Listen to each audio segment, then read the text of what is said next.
Salam sejahtera buat kita semuanya. Puji Tuhan, kita kembali dalam program renungan kita podcast malam hari ini. Bersyukur karena berkat Tuhan, kebaikan Tuhan menyertai kita senantiasa. Sebelum kita mendengarkan renungan, mari kita terlebih dahulu berdoa. Bapa, terima kasih buat anugerah Tuhan, buat kebaikan Tuhan, buat penyertaan Tuhan. Hari ini kami boleh menikmati kebesaran Tuhan. Terima kasih.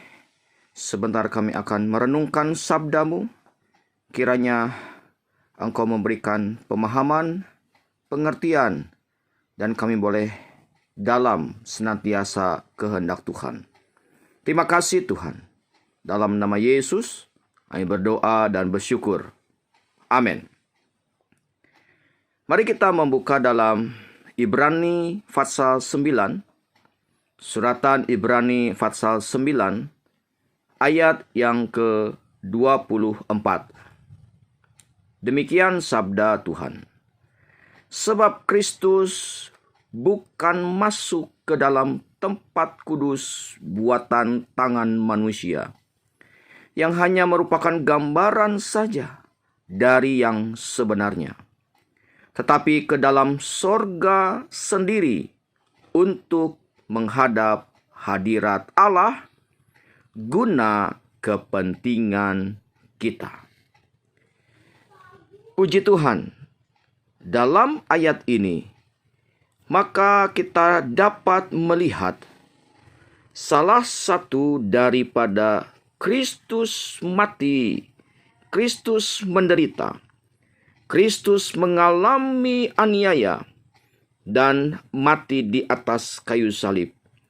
Maka dalam ayat ini di bagian terakhir adalah Dia lakukan untuk kepentingan kita.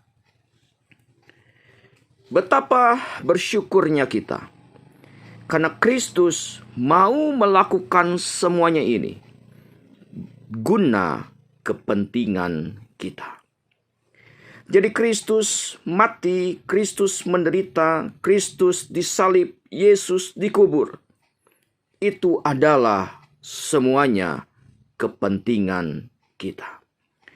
Bapak, Ibu, Saudara, menjadi perenungan bagi kita bahwa Allah yang kita sembah adalah Allah yang mau menderita demi kepentingan kita.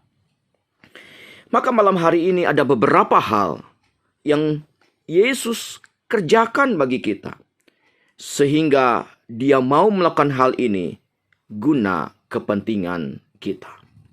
Yang pertama, Kristus mau menderita.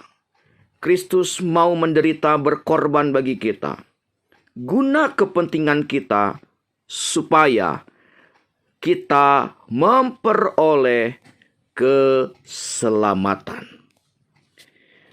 Supaya kita memperoleh keselamatan.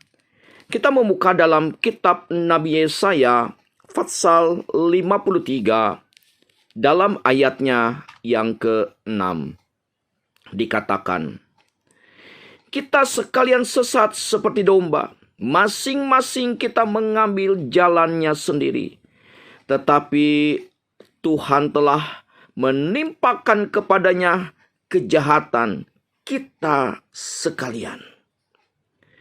Dia dianiaya, tetapi dia membiarkan diri ditindas, dan tidak membuka mulutnya seperti anak domba yang dibawa ke pembantaian, seperti induk domba yang keluh di depan orang-orang yang menggunting bulunya. Ia tidak membuka mulutnya. Dan dalam ayat-ayat yang kita telah baca, maka Bapak Ibu boleh membaca seterusnya. Maka Dia lakukan semuanya ini guna keselamatan kita. Bahkan di dalam Injil Yohanes pasal pertama, Injil Yohanes pasal yang pertama ayat yang ke-29, Pada keesokan harinya Yohanes melihat Yesus datang kepadanya, dan ia berkata, "Lihatlah, Anak Domba Allah yang menghapus dosa manusia." Jadi pengorbanan Kristus adalah demi kepentingan kita, yaitu keselamatan. Lalu yang kedua, apa yang dia lakukan untuk demi kepentingan kita? Maka di dalam Roma pasal yang kelima, ayat yang ke-10 dan ayat yang ke-11 dikatakan, "Sebab jikalau kita ketika masih seteru diperdamaikan Allah oleh kematian anaknya, lebih-lebih kita yang sekarang telah diperdamaikan pasti akan diselamatkan oleh hidupnya. Dan bukan hanya itu saja, kita malah bermegah dalam Allah oleh Yesus Kristus Tuhan kita. Sebab oleh Dia kita telah menerima pendamaian itu." Dikatakan bahwa kematian Kristus memberkati kita, yaitu pendamaian dengan Allah.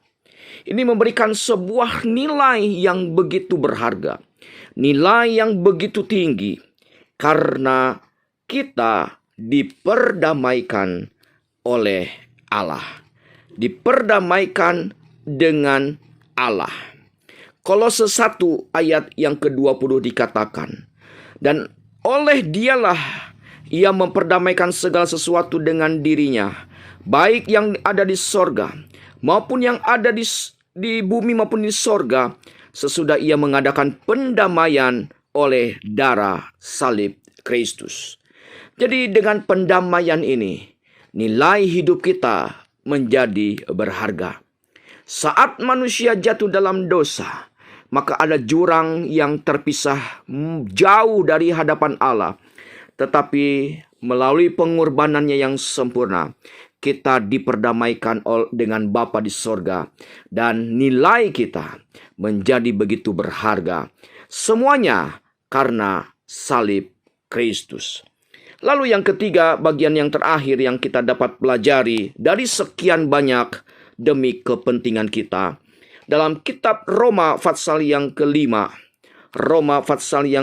ayat yang ke-17 dikatakan, "Sebab jika oleh dosa satu orang maut telah berkuasa oleh satu orang itu, maka lebih benar lagi mereka yang telah menerima kelimpahan kasih karunia dan anugerah kebenaran akan hidup dan berkuasa oleh karena satu orang itu, yaitu Yesus Kristus."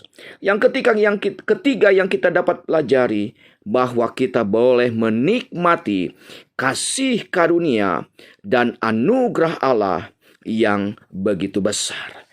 Jadi Bapak Ibu Saudara, karena pengorbanan Yesus telah memberikan kepada kita kasih karunia, anugerah yang besar bagi kehidupan kita, oleh semua yang Dia kerjakan di salib, dan Dia lakukan hal ini demi kepentingan kita sebagai orang yang percaya. Jadi Bapak Ibu Saudara, kita sangat bersyukur atas anugerah Allah yang besar ini. Karena itu biarlah sebagai orang-orang percaya yang telah menikmati keselamatan, menikmati bahwa pendamaian itu jadi milik kita dan hidup kita menjadi berharga. Bahkan kita menikmati kasih karunia Allah yang begitu besar.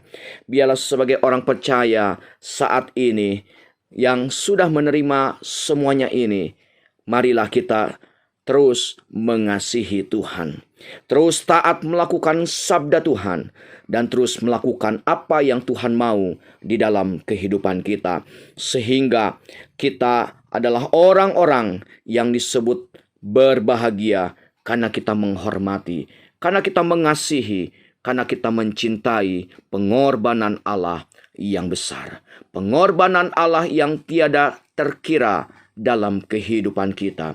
Yesus mau melakukan, Dia mau menderita, Dia mau mati, Dia mau sengsara, Dia mau disalibkan, Bahkan dia mau melakukan semuanya demi kepentingan kita.